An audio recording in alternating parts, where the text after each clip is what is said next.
So what they do is they pick a topic of common interest, and they try to come up with the conceptual framework that allows for a comparative study.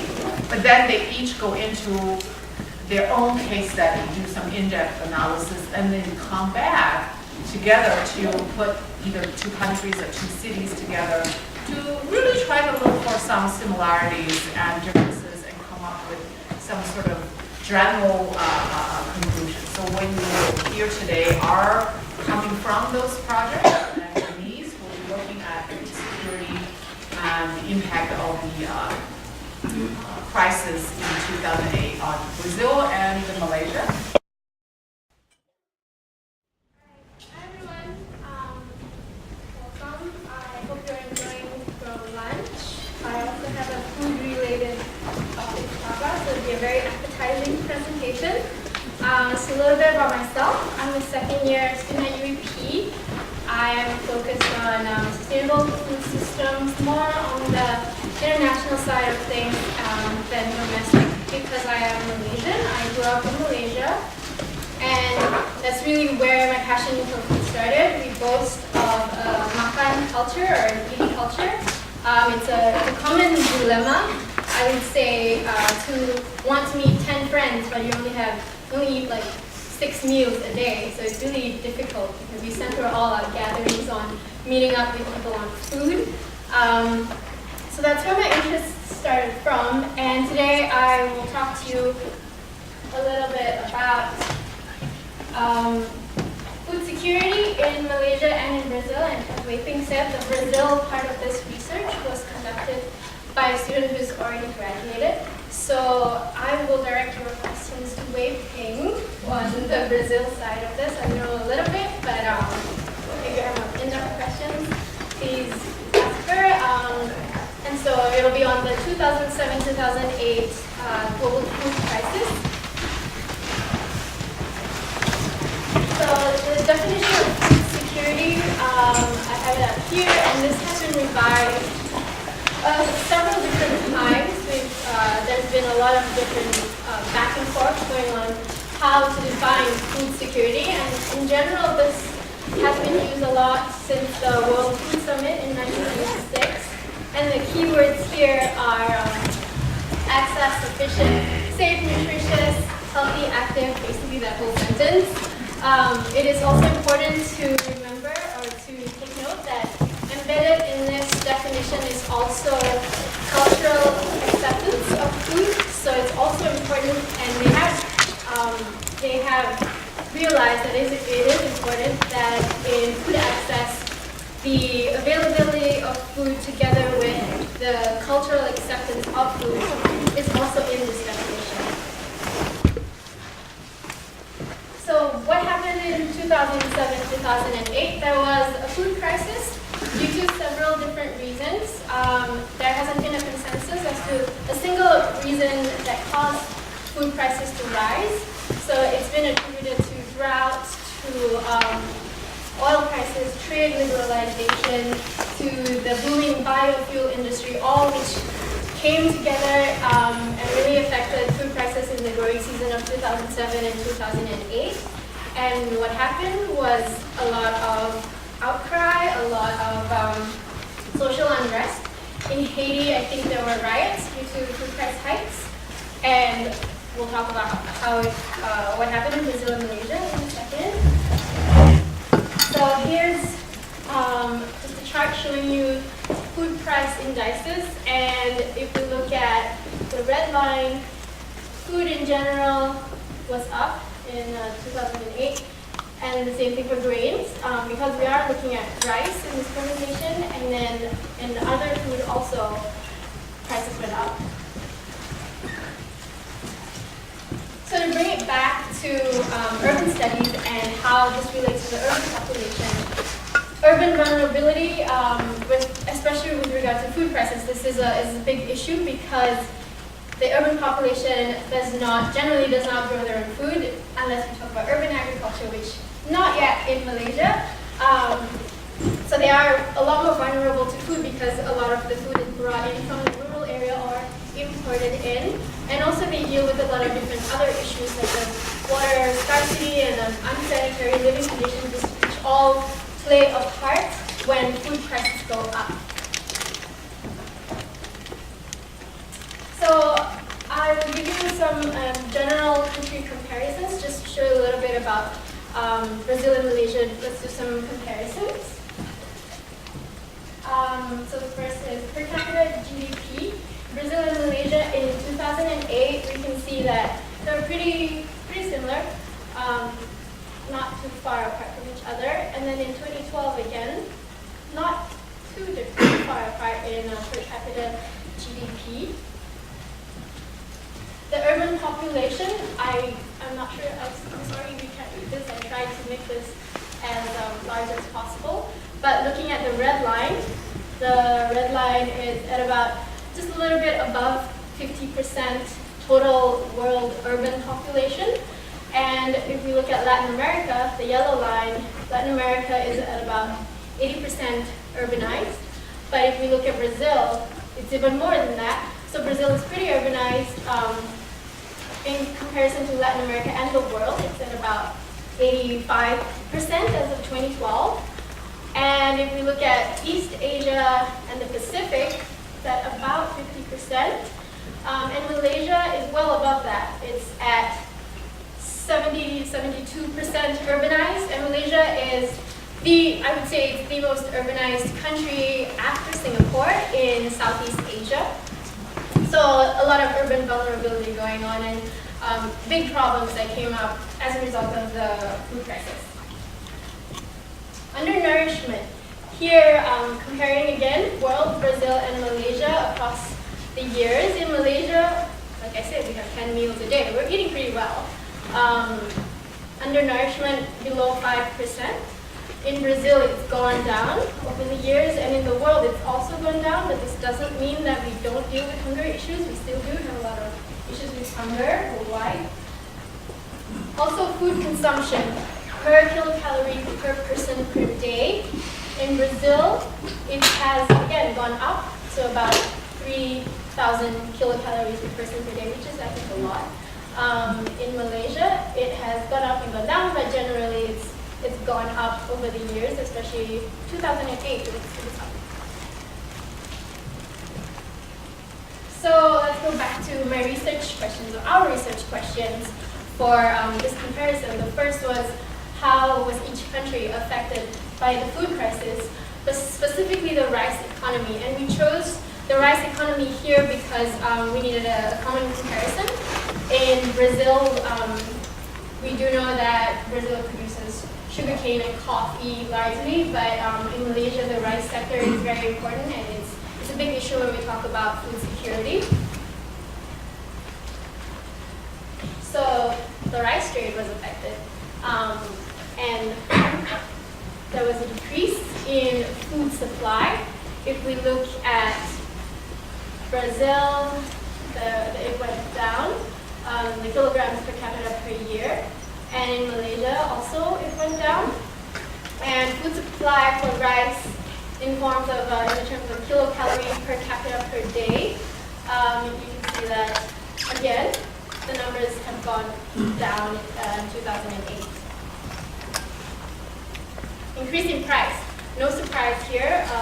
It was generally accepted that prices went up during the food crisis. So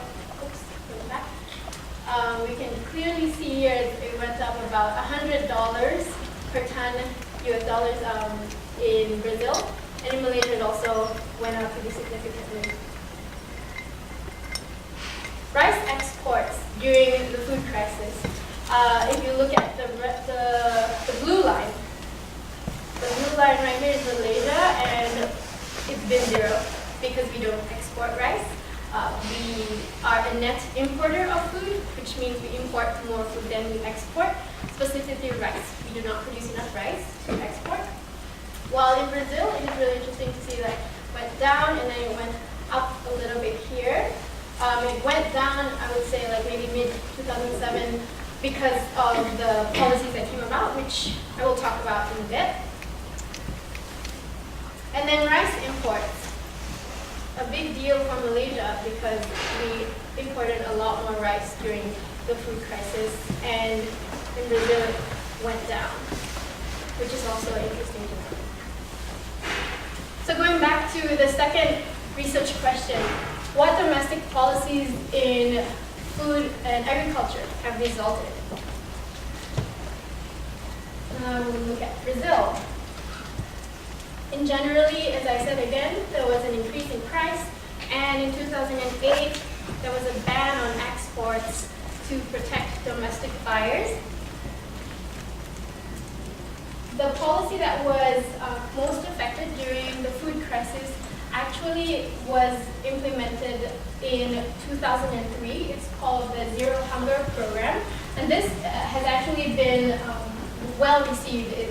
It addresses food security on various different levels, from farmer livelihoods to nutrition to school programs. So in Brazil, what happened was more of revising the goals that were put in place from 2003. And since the food crisis, they switched it a little bit to adjust, which we can see it extended to 1.3 million households, and it included a free lunch program and conditional cash transfers. And also part of the Zero Hunger Program was agricultural and land reform. There was a lot more support for biotechnology that came about during this time, and also land reform. And an increase in agricultural subsidies during 2010 and 2009. Okay, let's fly to Southeast Asia. So this is Malaysia, right here, the peninsula, and this is East Asia in the island of Borneo. And what happened? Rise in price. And what particularly happened in Malaysia was that there had to be a government-to-government agreement with Thailand during the food crisis, because what happened was Vietnam decided to halt exports. And Vietnam is one of our largest sources of rice. And they decided to halt their exports. So we made this agreement with Thailand. We usually yearly import 480 tons of rice from Thailand, but during this time we bought an additional 300,000 tons of rice. And this came about also because of, there's a lot of political issues that came about here, because the rice industry in Malaysia, especially the import of rice, is monopolized by Bernas, which is a group of companies that were corporatized in 1997, if I remember it right. So it was a government body, but then it became corporatized, and it's still a little bit, there are a lot of issues that go on with Bernas and corruption and all of that. So they increased sourcing rice from Vietnam, which had an impact on us. And then, so what came about in 2008 was an interim policy, and this went on, this was supposed to be only a year long, but it extended to 2010. And the main thrust for this policy was to increase production. It was increased production in paddy plantation or rice plantation mostly, and also to encourage ag producers and ag entrepreneurs to start producing more rice. So 3 billion ringgit, or US 1 billion, was allocated to this. And from this policy, about seven different programs were implemented, which again, so it provided a lot of subsidies in terms of pest control, in terms of fertilizer to farmers, as well as incentives for ag entrepreneurs. And then after that, it was extended to 2010, but in 2011, the National Agro-Food Policy was implemented. And here, what happened was it replaced the 2008 policy, and this was a lot more holistic and a lot more sustainable, in that it did encourage sustainability, it did acknowledge climate change, it did acknowledge that we needed to shift away from producing rice, because we've been trying to be self-sufficient in rice since pre-independence, but it's never been 100%, we've never been 100% self-sufficient. So there is incentives for aquaculture and for managing waste that came out from this policy. It's a lot more structured and a lot more, it's a better strategy, I would think.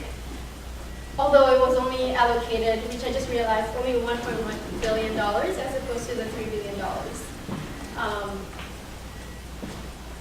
So some similarities from Brazil and Malaysia with regards to what happened during the food crisis was a release in stock. So every country has their own stockpile, which they release during an emergency, and this happened. And the new ag policies, which mostly encourage domestic production, which for Brazil I think worked better than Malaysia. And support for domestic production increased. The differences, in Brazil there was a lot more focus in biotechnology and in land reform and increased subsidies. But in Malaysia there was focus on self-sufficiency. We still are focusing on self-sufficiency, and which I think, I don't know, I have issues with that. But the good thing is we have acknowledged that more sustainable practices have to be brought about, and this has been included in the 2011 policy. The issue with self-sufficiency is that, like I said again, we don't have enough land and we have a growing population. So there is a lot more literature out there to promote regional agreements. We have had agreements with the Association of Southeast Asian Nations, ASEAN, since pre-independence. And so it's been revised now, and in 2009, I think we again signed another agreement to make sure that the countries in Southeast Asia have food security. Also, we've made agreements with the G8, which is Bangladesh, Egypt, Indonesia, Iran, Malaysia, Nigeria, Pakistan, and Turkey, to secure food security, as well as the Asia-Pacific Economic Cooperation, or APEC, more agreements on food security there, and also with Japan for technology transfer. So we're thinking outside of just producing enough in the country, which is not feasible.